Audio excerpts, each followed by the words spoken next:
ایک شخص جنگل میں لکڑیاں کاٹنے جایا کرتا تھا تو شیر سے دوستی ہو گئی، یعنی ڈائریکٹ بادشاہ سے دوستی ہو گئی، اور بادشاہ بھی وہ جو جنگل کا بادشاہ ہے، جنگل کے بادشاہ سے دوستی ہو گئی۔ اب وہ لکڑہارا غریب آدمی تھا، لکڑیاں تو کاٹنی ہوتی تھیں۔ جنگل کا بادشاہ اعلان کر دیتا جانوروں کو کہ میرا دوست آیا، ایک تو کوئی تنگ نہ کرے، اور دوسرا یہ کہ سب لوگ مل کے اس کے ساتھ تعاون کریں۔ کبھی کوئی جانور لکڑیاں اکٹھی کراتا، کبھی کوئی اپنی پشت پہ گدھا، بیل، گھوڑا، خچر رکھ کے وہ لکڑیاں باہر چھوڑنے آتا۔ تو اب اس کی بڑی دھوم مچ گئی جنگل کے اندر۔ لکڑہارا مزدور تھا، وہ بادشاہ سے دوستی کر کے بادشاہ ہی بن گیا۔ وہ گھر آ کے نا بیوی کو اکثر بتاتا کہ میرا ایک دوست ہے، میں جاتا ہوں تو ساری پہلے ہی مخلوق کھڑی ہوتی ہے میرے استقبال کے لیے۔ دوستی جو بڑے سے ہو گئی ہے۔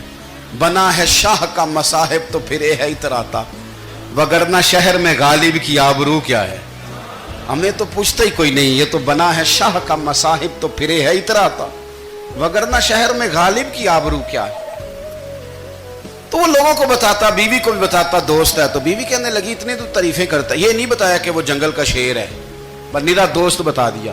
بیوی کہنے لگ گئی کہ تو اتنا جو اس کا ذکر کرتا ہے تو کسی دن بلا نا، بلا کسی دن تاکہ اس کی دعوت کریں۔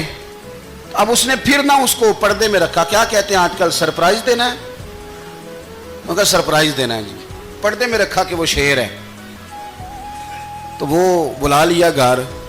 اب اس کے لیے کچا گوشت، ظاہر ہے شیر نے کچا گوشت دکھانا تھا۔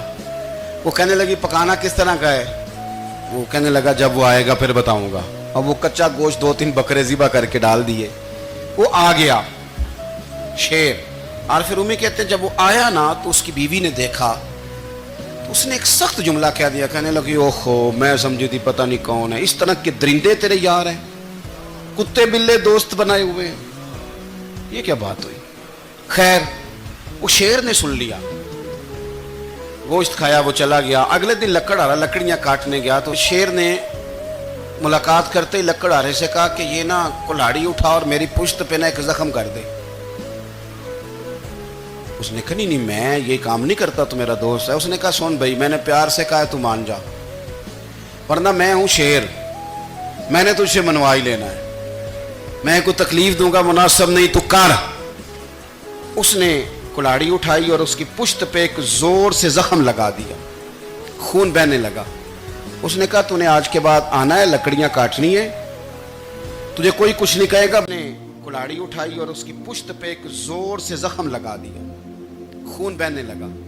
اس نے کہا تو نے آج کے بعد آنا ہے، لکڑیاں کاٹنی ہے، تجھے کوئی کچھ نہیں کہے گا، بس یہ ایک حکمت تھی جو میں نے کیا ہے۔ قصہ مختصر، وہ آتا رہا، لکڑیاں ملتی رہیں، خدمت بھی ہوتی رہی، 6-8 ماہ گزر گئے۔ ایک دن شیر اس سے کہنے لگا یہ میرے ذرا بال اٹھا کے دیکھ، وہ جو تو نے زخم لگایا تھا وہ کہاں پہ ہے؟ اس نے وہ بال اٹھا کے دیکھا تو زخم ملا ہی نہیں، کئی جگہ پہ ٹٹولا کا، یار یہاں تھا یہاں تھا یہاں تھا۔ شیر نے پھر کیا کمال ہی جملہ کہا، اس نے کہا کہ وہ جو کلاڑی کا زخم تو نے لگایا تھا نا وہ مکمل ہو گیا، لیکن تیری بیوی کا جو لہجہ تھا اور اس کی جو تلخی تھی وہ آج تک میرے ذہن میں موجود ہے، وہ ابھی بھی مجھے تکلیف دیتی ہے۔ وہ بات سوچتا ہوں مجھے اس نے درندہ کہا، اس نے میرے بارے میں اتنے کچے اور کمزور اور سخت جملے کہے، تو وہ بات مجھے بھولتی، وہ آج بھی میرے ذہن میں اسی طرح گونجتی ہے۔ تلخ جملے جو اس نے کہے اور خوفناک جو انداز اس نے اختیار کیا، وہ بات مجھے کبھی بھی بھولتی۔ تو آپ کے لفظ لوگوں کو بھول جاتے ہیں پر لہجہ یاد رہتا ہے اگر ہم اپنے لہجے پر تھوڑی توجہ ہی کر لیں۔ کچھ لوگ کہتے ہیں جی میرا جی روٹین ہی یہ ہے بات کرنے کی، تو یہ یاد رکھنا کسی وقت ایسا بھی ہوتا ہے کہ شیر کو سوا شیر مل جاتا ہے، پھر ایسا نہ ہو کہ آپ کی تلخی کی جواب میں کوئی اس طرح کی تلخی ہو کہ پھر آپ اس کو کبھی بھلا نہ سکیں۔ ہمارے ہاں نا یہ دور تیزیاں دکھانے کا دور ہے، کچھ لوگ ضرورت سے زیادہ تیزی دکھانے کی کوشش کرتے ہیں، ان بیچاروں کا کبھی کبھی اتنا سخت نقصان ہوتا ہے کہ ان کو ان سے بھی کئی گنا تیز بندہ مل جاتا ہے، وہ کسی ایسی جگہ جا کے بیچارے الجھ جاتے ہیں جہاں سے واپسی کا راستہ نظر نہیں آتا۔